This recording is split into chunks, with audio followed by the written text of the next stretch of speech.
So how many people are here because they would love to be able to survive any project?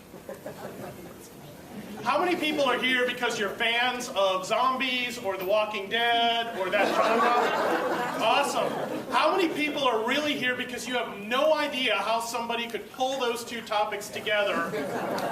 Absolutely. So as always, for this session, I offer 100% money-back guarantee if you're not completely satisfied, but I want to make sure that everybody comes away with at least one thing from this. So how many PMs do we have here? Wow, awesome. Okay, I seem to have gotten them all. How many BAs? All right, how many hybrids? Excellent, okay.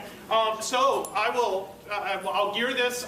So this is partially geared towards business analysis, but it's important for all of us. So it's really about the partnership between the two. So I'll make sure and shift it as a neutral topic since we have so many great PMs joining us. So the only way to really start this is with the backstory. How do you come up with something like this? So as you all know, B.A. Bob, who's here today, and I were at BBC a couple years ago. And as with any conferences, most of what I've ever learned actually has come from networking or hanging out with people afterwards. So I encourage you to share your war stories with people.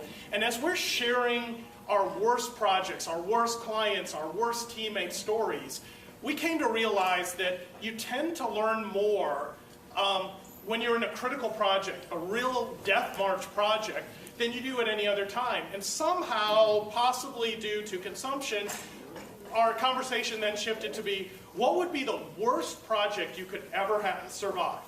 And so, of course, that would be zombies. Because if you could survive a zombie apocalypse, you should be able to survive anything. Plenty of seating up front. Come on, join in. So, to kick off with a few housekeeping items, first, please connect with me, stay in touch. I'm happy to help anybody any chance I can get, so please join in. On Twitter, for anyone live tweeting, the accounts for the conference is @ProjectSummit. Mine is @HansEckman. And for those of you that don't know, there's an amazing two hashtags, BAOT and PMOT. This is business analysis on Twitter, project management on Twitter. And these are universal conversations about those two topics, so you can really hone in on those topics on Twitter, see what people are sharing. So hopefully you'll get involved. Just two disclaimers. One, the content in this presentation is my sole responsibility and does not represent my current employer, who disavows any knowledge thereof. Also, absolutely no animals were harmed in this or any other presentation I've done, but I do encourage you to support your local pet rescue groups.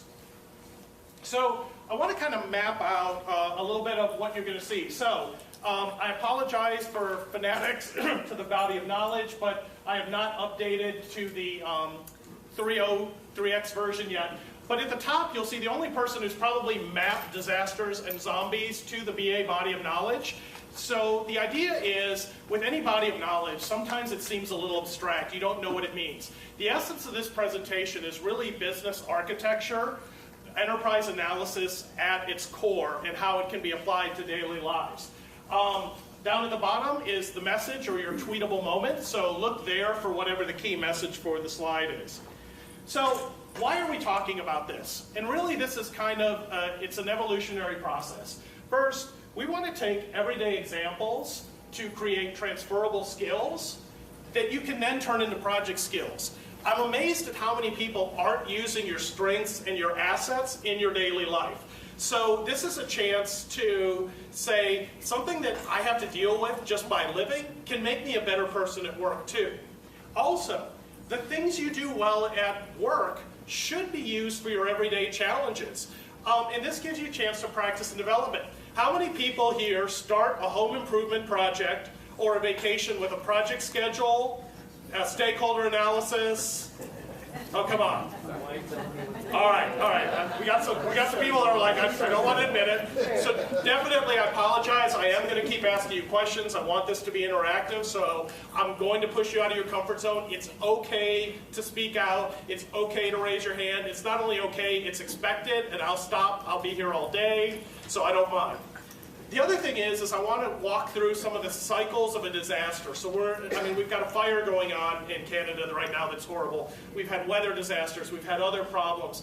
The cycles that a disaster goes through that we're familiar actually map extremely well to our project and our product cycles. And the better we understand those cycles, the better we'll be able to adapt in our real life and be more prepared. Is anybody here a professed prepper? All right, a few nervous hands. How many people have a set of templates, example documents, and resources that you use to start any project? Everybody. You are a project prepper. All prepping is being prepared for something before it happens. Having a woman's purse, whatever's in a man's pocket, which is slightly more limited unless you've got a fanny pack, in which case, talk to me afterwards, there's better accessories. But you're prepping for what you expect to have during the day. It's not a bad word, it's not an extreme, it's just about being ready. So let's take a little bit of look at our project for today. So when we go back to our companies, unfortunately all of our senior management teams are at a different conference, and somehow they've got the wild idea that they want to prepare each of our companies to survive the zombie apocalypse. So we've got to come back, and they're going to launch this massive project, and we're going to have to figure out how we could survive it. So let's talk through, what are some of the things as we go back that we're going to have to start considering in order to make our company survive an apocalyptic or a massive disaster? What are some things we need to think about? Food. Recovery plans, okay. Security. Shelter. Okay, just shout them out. What's really important to your company? What has to keep going? Okay, so what's critical to your business? What has to be restored? What's the prioritization? Yes? Key people. What are your resources? What are your people? Okay. Do we need to worry about our customers? Okay, so now as we look at it going a little bit further, it's like, okay, we're thinking about our companies, but our companies are an extension. It's all of our vendors. It's all the things we rely on. What are some of the resources we think we need? We mentioned food, security, shelter. What else are some basic things that we think we would need to survive a disaster? Power, sanitation. What else?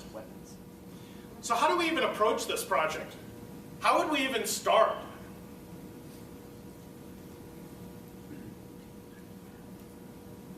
A little harder, isn't it?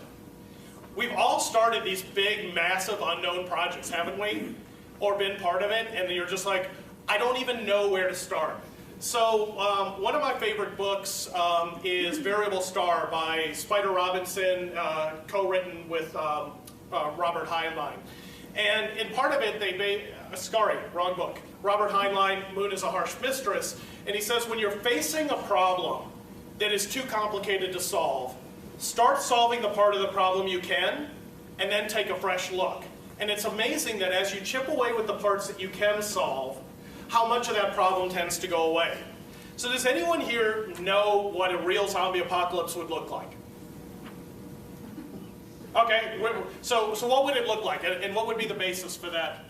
I actually went to the government website. They actually have a zombie apocalypse website. Yep. The U.S. government has one. Yep, they have one. CDC started one in the United States. That actually was stolen from a group called Zombie Squad.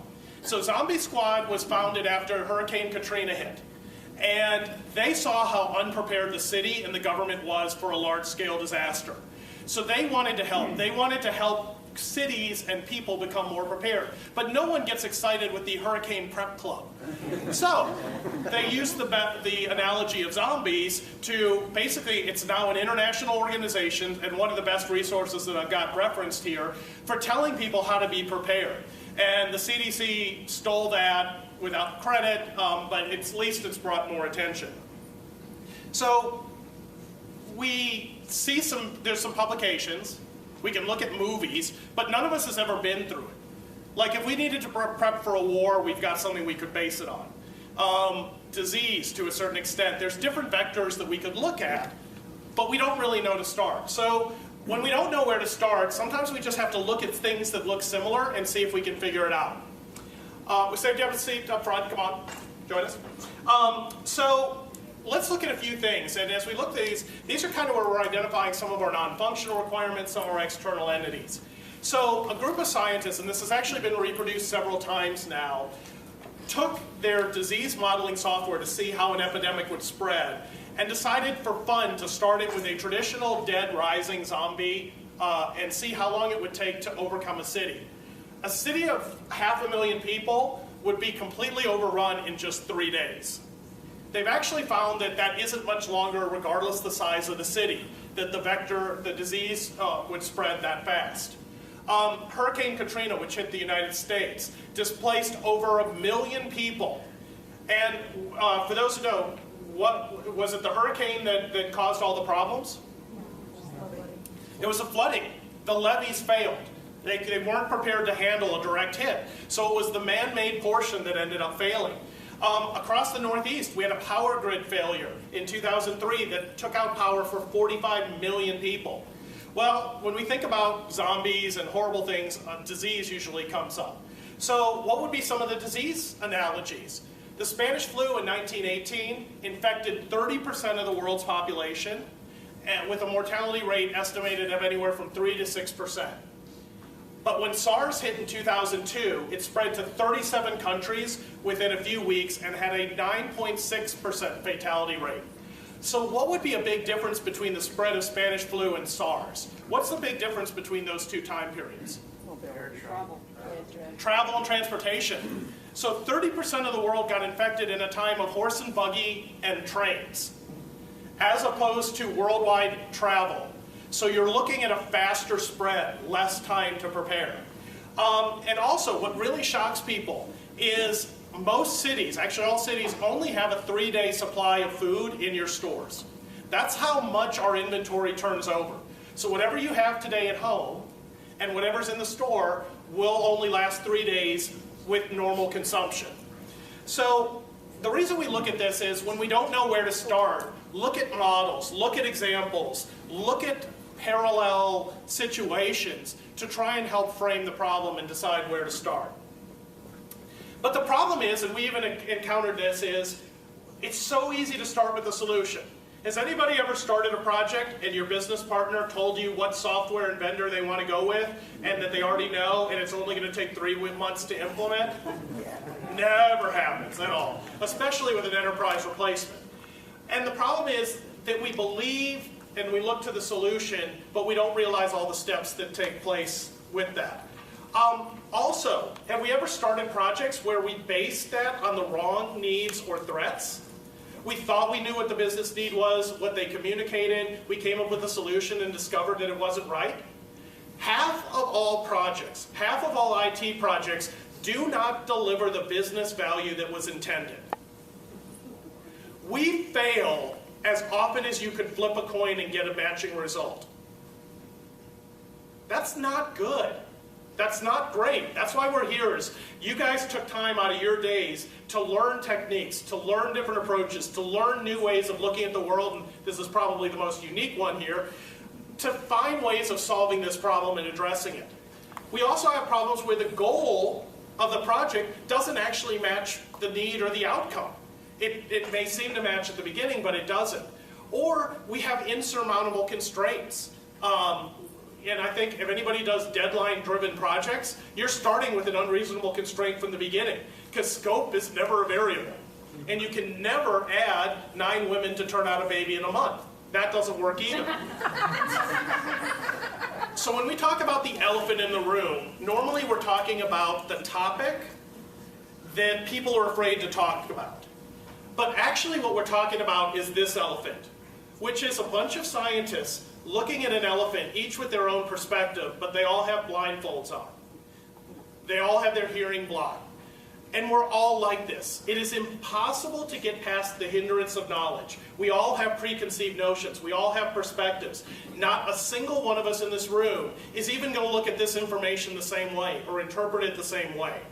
So start your project with this And when you start to see people diverging, or talking and not agreeing, or possibly not agreeing, talk about the elephant in the room. Use this as an example and say, hey, I think this is an example where we're looking at opposite ends of the elephant. And I'm not saying which end of the elephant you're on, but we got to get on the same page when it comes to that.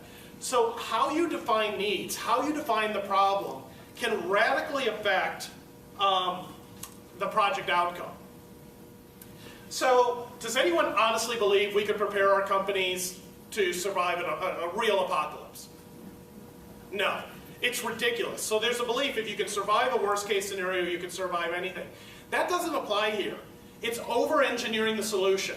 We're building something so vast, so expensive, that it wouldn't even matter because we can't even survive in isolation. So even if we could make our company survive, we would have to make our entire area survive, which would mean ultimately you would have to prevent the apocalypse from happening. So we've got to recognize from the beginning the limited time and the limited resources and rephrase that. So instead, we need to create a plan. So if we create a plan for surviving a disaster, if we create an approach to how we would do this, then we could use our phase one to not only create the plan and decide how to move forward, but we could also, there might be some low-hanging fruit. There might be some quick wins that we could do that would help. And I don't know why it is, but we're so afraid in projects and delivery to have a plan be the first deliverable, to be the first release. You know, you could talk about it as a pilot, as a prototype, as a proof of concept. Why are we so afraid to do it? Every single research study I've seen has shown that it dramatically reduces risk, it dramatically realigns the entire organization towards the real business goal and business needs. Does anybody ever work with a business stakeholder who actually knows exactly what they need and they're right, and know what the constraints are, and you're able to deliver on that?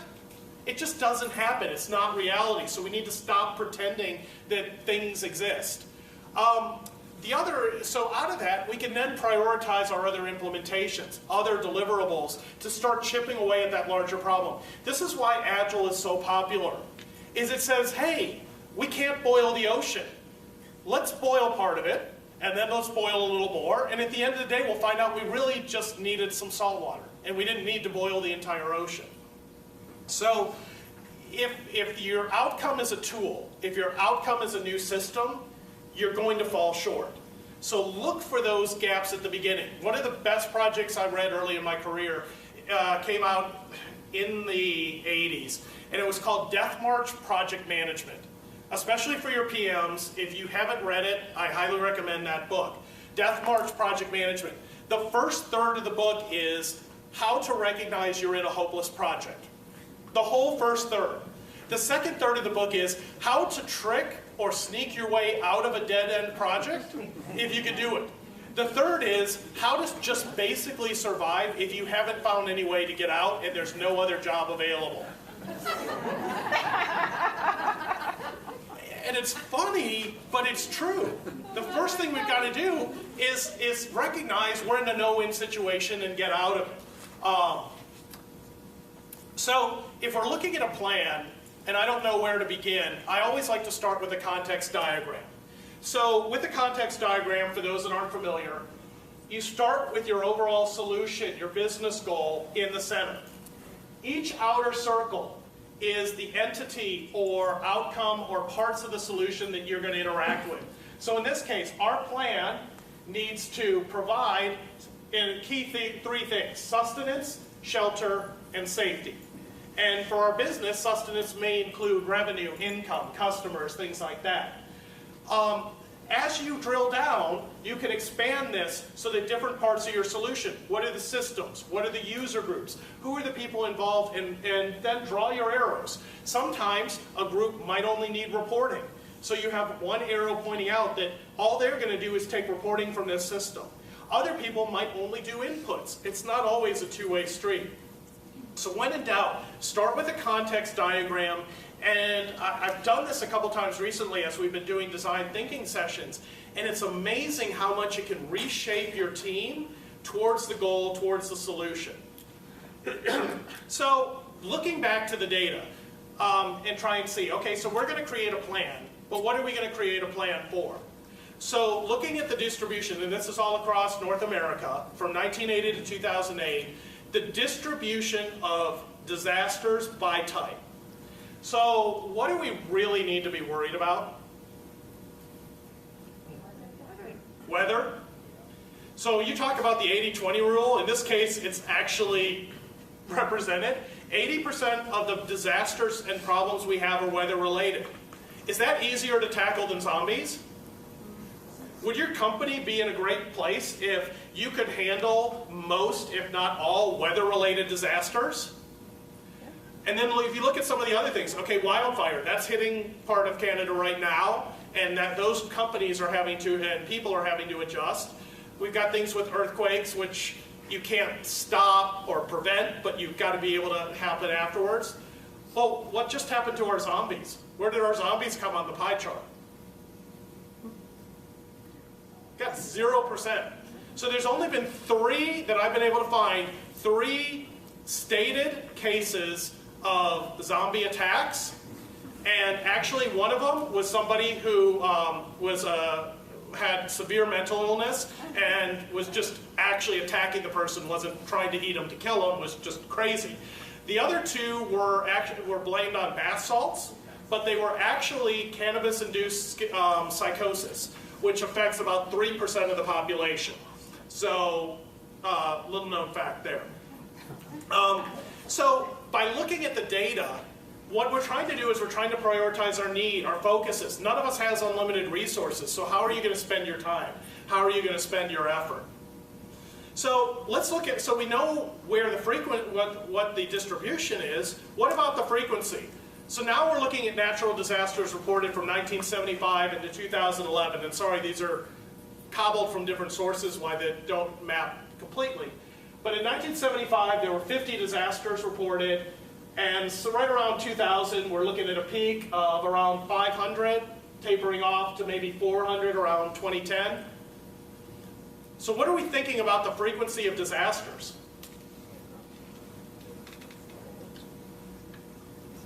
This is the audience participation time. So if you saw this graph, you're looking at this graph for the project, and you're seeing this uptake in frequency, what's the natural conclusion? Potentially an increase of 10-fold over a short period of time. And then we can add causes. Someone said global warming. Is global warming causing this increase? Anyone want to disagree with that? I mean, the data is fact. You can't argue. We do have 10 times the reported. Yes? I think it's just that we're getting better at recording it. Okay. Are we better recording? Have we changed the definition? So start with the data you have, but you've got to remember there's a huge difference between data and knowledge. And I am one of the most pessimistic people in the BI space because business intelligence data and reporting and dashboards can do as much damage to your company if you think that they're fact, if how you're representing the data is implied to predict. You could really put yourself in a bad situation. And if you don't believe that, read the Black Swan, which are things that we couldn't have possibly predicted before they happened and then couldn't believe, and it's so obvious after they happened. And it comes from the fact that everybody believed that swans were white until somebody found a black swan. And actually there are tons of black swans, just not in areas that people predicted. And so these are these outliers that can absolutely crush a company. So let's look at what a disaster is. So it's the definition of the disaster that may be affecting that data. So do we care if in the Arctic there's a tornado or an earthquake? It doesn't really affect anybody. So when you have an event, a disturbance, something bad happened, and it happens to people, that intersection is what we call disasters. So is it that we're actually seeing an increase in events? Or is it that we're putting more people in harm's way, creating more disasters? The more people you have on the road, the more car accidents you're going to have. Does this mean we're getting to be worse drivers? Actually, we're probably safer drivers now than we were. There's just too many of us in the same space. So look at Miami Beach. Nice getaway in the winter. That's what it looked like in the 1940s. What would happen if a large hurricane hit that? It would be bad. Lose some apartments, lose some houses. Look at it today. What would that same hurricane do today in terms of loss of life and disaster? Huge difference. So part of this is understanding the context, looking for the data that's being presented to justify a project, and see if it really is representing what people say it is. Now this may be hard. This is where crucial conversations come in. Challenging the assumptions, challenging the constraints, challenging the justification for a project. So let's take a look at the phases, because as we're going through our project, we need to understand the phases of a disaster and how they mirror to our project. So everybody here has seen the disaster and kind of seen the reactions, right? So I'm going to walk through the standard stages. So right now, we're before the event. Nothing's happening, which means we're all individually prepared for whatever happens as much as we've done up until this point. And at some point, disaster strikes. If we get hit with a wildfire or a freak snowstorm right now, unless we were prepared, unless we were ready, we're kind of stuck. So after that disaster strikes, that causes a disruption. So we only have the resources available to us that were available that we had prepared for beforehand. Then we need to look for a resupply. That could come because the disaster subsides and you get a restoration of services. You might get an inflow or sharing of resources, new supplies of resources, or you end up looting the resources you need. If this demand outweighs that resupply, you get a secondary collapse. If you've ever seen this, preparing for a big storm, I don't know that it happens here as much, but as people panic, they rush out and they buy everything they can. And they fill up their gas tanks. And we're used to cycling through a normal cycle. If you have a peak, it can't handle it. It creates a short-term artificial scarcity. At some point, we'll recover.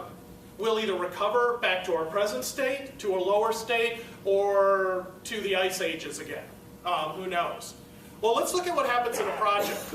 So right now, when you're looking at your business, when you're looking at your organizations, the only thing you have that's really preparing you is your business architecture and your roadmap, your strategic directions. Where is it you're going to try and go? What's the data that supports that? That's what you're preparing to drive your business and know what to tackle. In this case, if we're saying we're going to be more prepared as a company, it's got to be on a roadmap. We have to have a way of approaching it, which is where we're coming up with this plan. What our disaster striking is the start of a project. How many people here start a project with all the resources you need, fully allocated and committed, and everybody aligned to the same set of goals? Huh? Come on, that doesn't happen to every single one of us? How many people here just start with the bare bones? Maybe a PM, a BA, if you're lucky, an architect or a tech lead, and you have to plot out a 100% accurate, plus or minus 60%, but we're going to hold you accountable at 100% for delivering that project. So what we get is we get a vague scope, a firm deadline usually, and horribly march off and try and deliver this without the right resources. So our resupply is then going out and getting the resources, a vendor, the internal resources, the cooperation of teams, the hardware, the software, the operational information. So we've got to fill our teams from that resupply. Our secondary constraint happens because we're going to end up hitting constraints. We're not going to get the people we need. Sourcing is going to take too long. Legal isn't going to approve the contract. The hardware isn't installed in time and causing delay. And then our recovery period for a project is implementation. That's when we just abandon the project and say, okay, that's enough.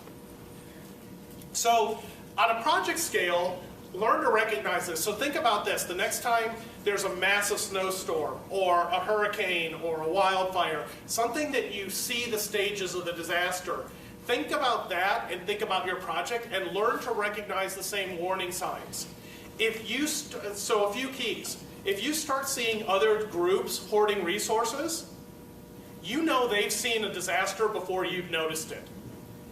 That means there's going to be layoffs, there's going to be potentially a merger, and they're holding on to everybody they can. If your company is slower to pay invoices or isn't paying your vendors, it is time to very quickly find a new job because there's about to be massive cuts. Because vendors are the first ones who don't get paid, then they start in with layoffs and project cuts in other areas. Learn to recognize the signs of impending disaster and you'll be better prepared. Well, this happens to our operations as well. So in operations, right now, all our companies are operating as business as usual. They're running around. Their disaster is when there's a change needed, a failure, or a need that wasn't expected. So their resupply is only the available tools and support that are available to them right now. They've got certain groups, they've got certain extended groups to try and help them.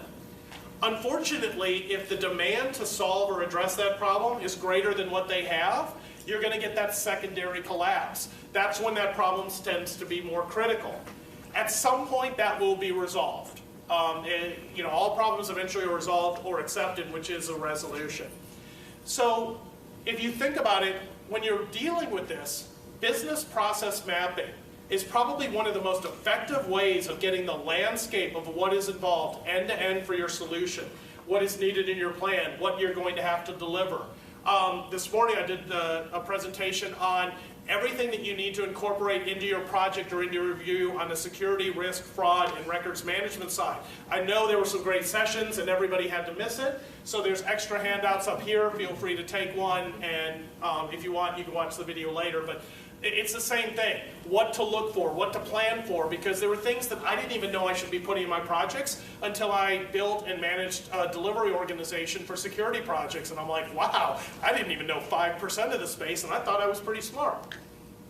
So as you're approaching this, you also need to define your actors. So let's think about our model project here of preparing for a disaster. And there's 3 types of people. First, there's the unaware. These are the people that don't react until after a disaster has hit. Anyone know any of those, maybe even in your own families? They're the panic people. The unprepared people recognize a disaster or heed the warnings, but then they run out to try and become prepared right before it happens, and that creates artificial scarcity. And then there's the people who are prepared, the ones who know that there's different disasters, they have a plan, they have a way of reacting, and they have something that all they do is they map out what's happening and then adjust their plan as you move along. So if we were preparing our companies to become more prepared to survive a disaster, which groups should we address in our project? Who should be our target? All of them? Some of them? What do you think? I have a vote for all of them. Okay. So what would we do if we were going to try and make everybody a solution that would help everybody? What would that look like? How would we make everybody prepared for a disaster? The people who refuse to listen until after it helps, the people who will listen once a disaster strikes and then do whatever they're told, or the people who know how to react. How do we create a solution that fits all 3 of them?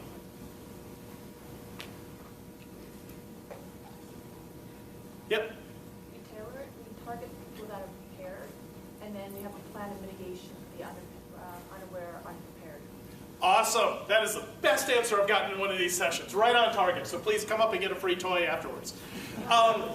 So we know that our core solution, our core market is the prepared. Because it's the prepared who are going to follow the plan, who are going to build the plan, who are going to put that in effect. And really after that, it's a question of pushing as many people forward in their groups as possible. So we need to take as many unprepared people and make them prepared. Or have a way of the prepared people being able to help the unprepared be more effective in a disaster. Which means the unprepared need to bring as many unaware people into the prepared, notify and help get them down. And they're not going to make it all the way prepared, but the more we can push people to prepared, the better prepared we'll be. So when we're looking at our projects, we often do great stakeholder analysis, but we forget to ask the question, why are we trying to find a solution that meets everybody's needs? Often the best thing to do is find a pilot audience, find a specialty group, find a limited audience. You know, our solution doesn't have to hit all of your customers. you have to decide, is that market worth going after, and can you do it at a cost? Because companies go out of business by saying, I'm going to sell at a loss, but I'm going to make it up on volume. Yet inadvertently, that's what we do day in and day out. So looking at your different users, creating tiered user groups and decide who you're going to focus in on. Finding out, is this going to go to support groups? Are they going to be involved? What roles? Is this going to touch management? Is it going to touch clients? So define your principal actors. Prioritize your actors and who the solution is for, as much as you prioritize any other business functionality. So I believe truly that we all have a certain way of approaching and tackling problems, and the sooner you recognize your approach, the better off you'll be, because whatever you do is going to revolve around that. And for me, I am extremely process-centric. It's all about mapping the processes and drilling down. So for me, the process model is core to everything else. So what I do is I start with the process model at a high level, end-to-end, or the part that's prioritized for the solution. I then look at the actors. What are the use cases and user stories? What are the entities? What's the user experience? What are the non-functional requirements that are affected by that process model? By decomposing to that level of detail, I end up getting a new insight about my process model, or future additional process models going down deeper levels that need to be a part of it. And this is a cycle. And I can do this cycle and I can chip in on an area where I prioritized. I can go across and keep going down. I can just get more and more specific depending on how much time, what resources, and how I go. So figure out what's central to how you approach projects. Find out what is tied to it, and then create that iterative cycle within your process. You don't have to be agile to be iterative. It helps, and it's supposed to be, but you can deliver agile type projects, iterative type projects in a waterfall regulated environment by simply having as many cycles as you want during your build phase, and then having one final implementation when you close the project. And you can implement 100 times. So anyone that says we're waterfall and regulated and I can't do iterative, you're just not being creative. And if you want more information, grab me today or tomorrow, and I'll be happy to tell you how to hide iterative projects. So if we really want to screw up, ruin our careers, ruin our companies, I wanted to share some topics on how we can really encourage a disaster to be even worse. So when we look at survival, the survival mistakes, how do they parallel projects? So the first is, and we saw this with the unprepared or the unaware, you just wait too long to start.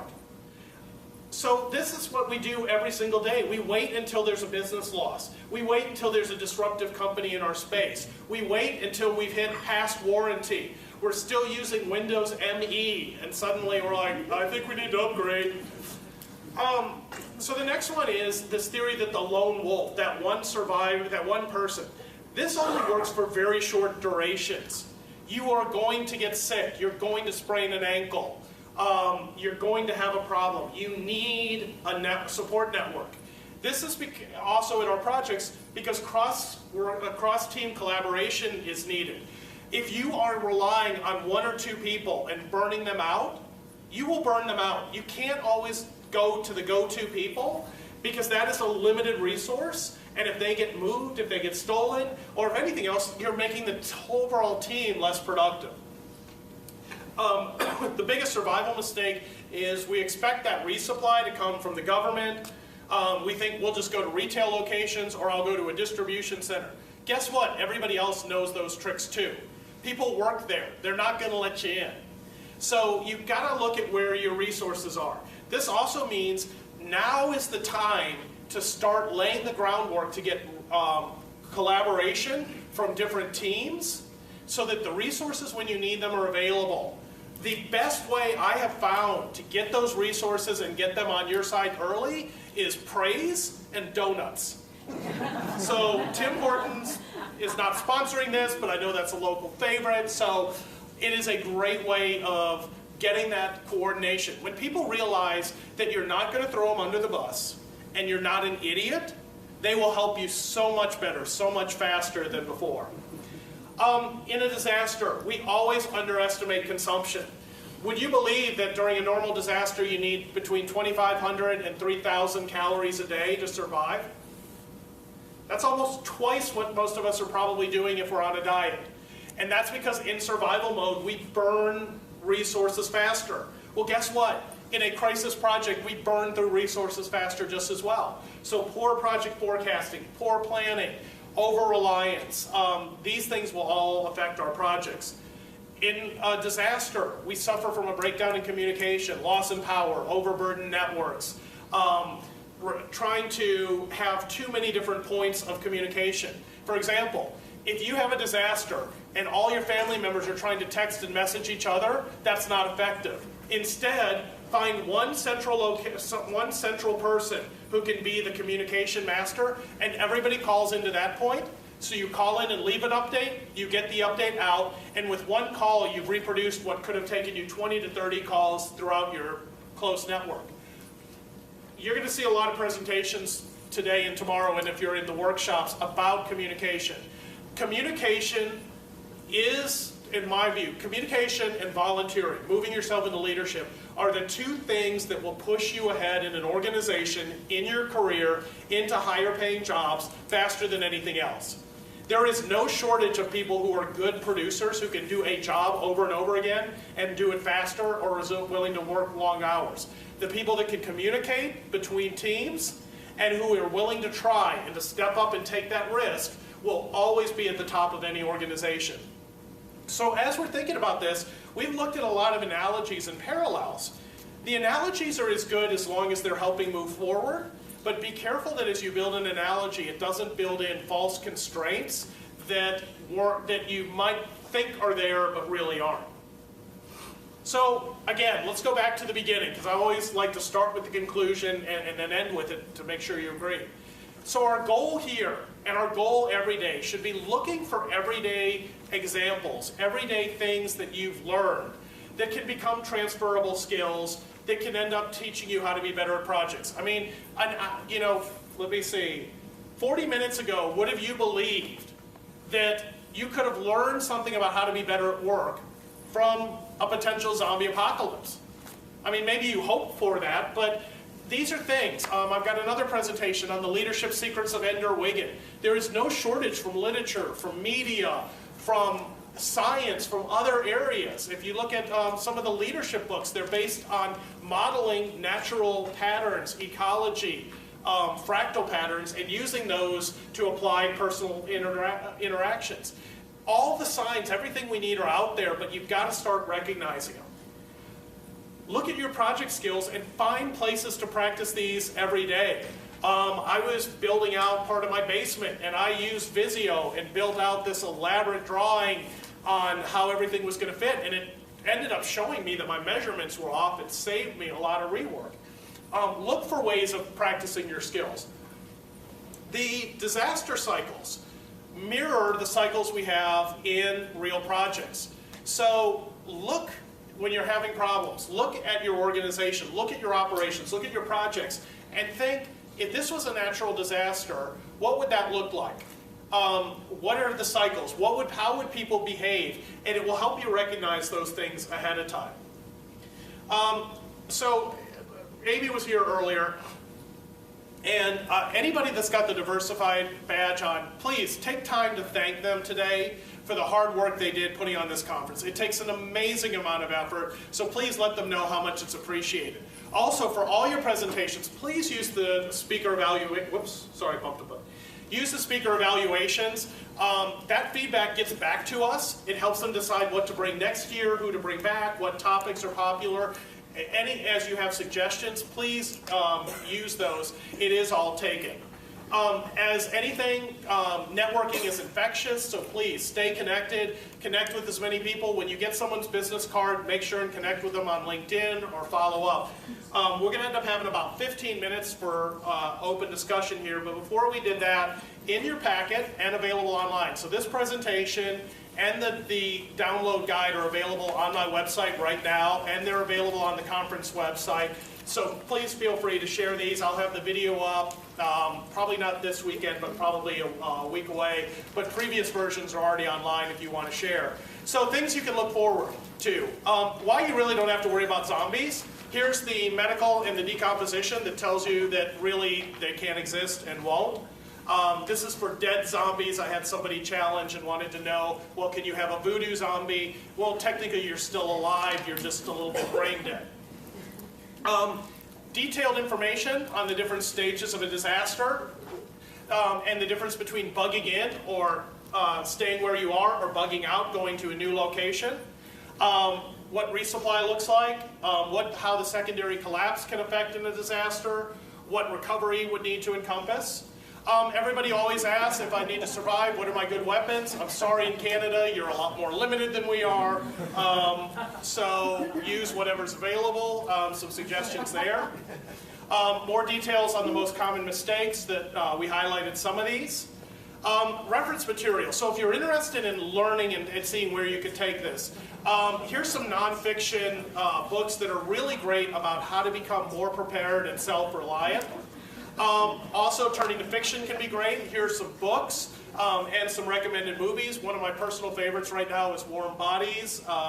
And World War Z as a book is better than the movie for this purpose, but they're both very interesting. Web resources, Zombie Squad, Survival Blog, and then a link to food supply guidelines. And then these are a list of places that will tell you to, we have them like snow bags, hurricane bags, prep kits, bug out bags. You should have one in every location, every vehicle, every house. Here's some lists of what should be included, but to get you started, so you don't have to worry about it. This is what you might want to include in a 3-day survival bag. I have limited versions, especially due to travel, what I carry at any given time.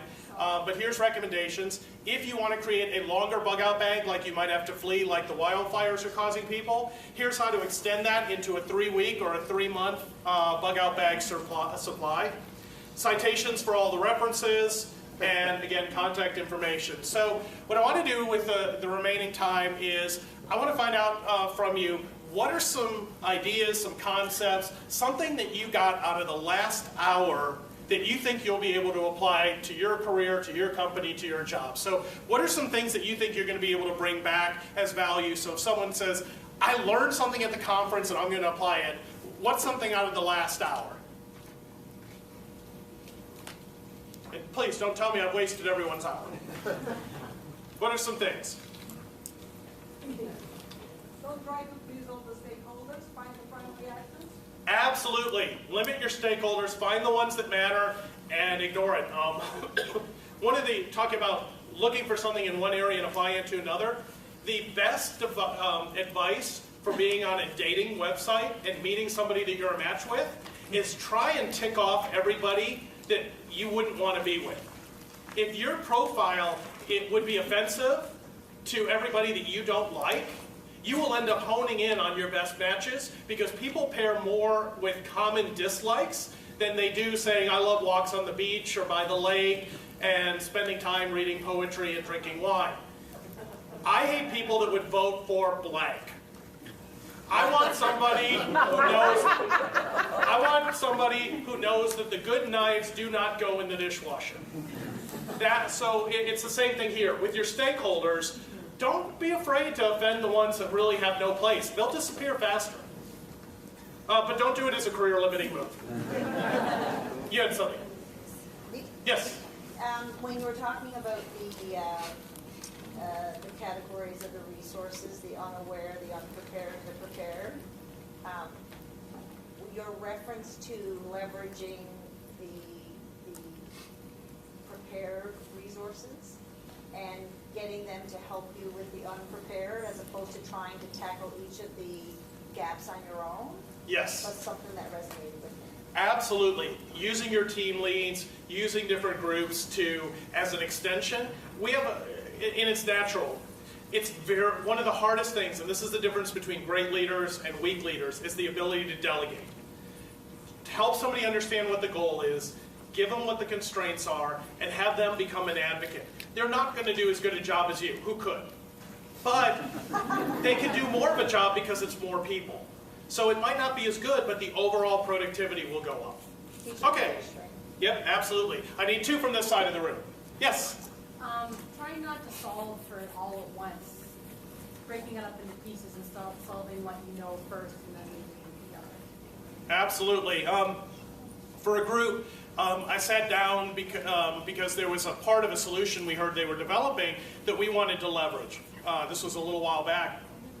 And they laid out this beautiful, massive 5-year strategy for where they're going to get, and they won't have a viable product for 3 years.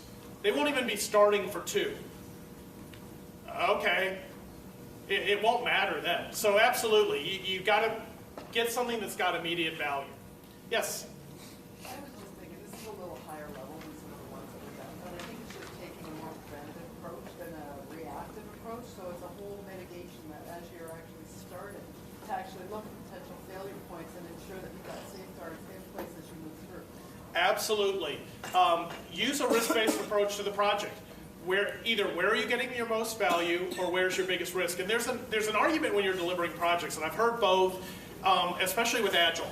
Agile says, tackle the toughest part of the problem first. I don't agree with that at all. And I think they're adding a session tomorrow, which is going to be an Agile roundtable, which I may be part of to argue because I hate Agile, because everyone's doing it wrong. And the problem is, if you're solving the toughest, worst problem, are you backing yourself into something you shouldn't be doing in the first place? What if you're starting with the key value, and you're right, you don't want to get too far into a solution and then find out you can't do it, so you shouldn't ignore either part, but I would not say do the hardest part every time and you'll be most successful. Sir, you had something to add. Yeah, when the outcome is a tool, you have to revisit sort of the scope of the project. Yep. If you ever sit down in a kickoff meeting and they tell you what software, what tool, you're doomed. I mean, you're not going to succeed. And the worst is, my favorite thing, so there's 2 requirements jokes that I pop up to frequently, and nobody's realized that I'm making fun of them when I say it. The first is, if you really want my requirements to match 100% of what was delivered, why don't I write them after you've built the wrong thing? And then sorry, what would, remind me because I just forgot my other point. You were saying? About the tool? The tool. Oh, I forgot it. All right, I'll remember later and I'll scream it out in the hall and people will be really confused. But absolutely. Yeah, my favorite requirement, that's what it was, which was make the new system do what the old system did as is, but with these changes. Yeah. I asked a stakeholder once after we implemented a very complex new system, and it's an amazing software and solution and platform to do whatever we want. And I asked them one simple question. If we had looked at your operations and streamlined the processes that could have been eliminated because we now have a good tool and aren't doing things manually, how much of the customization in the new system could have we eliminated? The answer was 50%. We could have saved $3 to $4 million with an old group if we had simply automated and simplified the business operations to match the new system. This is the equivalent of saying we all just got a massive bonus and we went out and bought a Ferrari or a 2-seater sports car, and now we're still soccer momming and driving everybody to their hockey or soccer or their events, but now we're doing it really fast, one person at a time. Yes, sir? Well, mentioning business processes is something that I was glad you called it. It's things I see time and time again. People start out with work and they've got a list of things they want to do and they don't understand how they all fit together. And so that model-based approach to projects and analysis is critical. Yep. Thank you. And whatever you want to start with, if it's story-based, start with the high-level story. To make this story happen, who would need to be a part of it? What would need to happen? What are the constraints? Now that I know that, what are the stories? Do I have more detailed stories? Do I have smaller stories? Do I break it out? And if you lay this out at the beginning, if you tell your stakeholders how this is an iterative process, the first cycle or 2 are going to be painful. And they're going to think, well, we could just jump to the end. They're going to fall into step and they're going to love it, and then they're going to see what happens. You may even want to start with creating a false end state, which is what I set up at the beginning. Talking about, I've tricked or tried to trick everybody into coming up with a future solution because I know people are automatically going to jump to safety, security, everything else, but we're going to forget the fact that if the power grid goes down, our companies are toast. Because rarely does that get mentioned, and it never gets mentioned at first. You can play those same pattern tricks on anybody else to get them where you wanted them to be. Okay, so as a reminder, I've got extra handouts. These are portable cell phone stands that I thought were kind of cool because I use them a lot. They're very lightweight and go in your pocket, so please help yourself. And let me know if you like them or don't like them. I'm testing them to see if this model's good. I've got business cards to connect. There's some photos. You can overcrowd your cube even further. And if I run out of stuff up here, I've got some more in the bag so I can help. We've got a little less than 5 minutes left. If anybody wants to go and beat the lines to get a refreshment, that's great. And I'll take the next 5 minutes for any questions or discussion that's going on. But feel free to exit as you want. And thank you so much for taking a chance of coming to this session.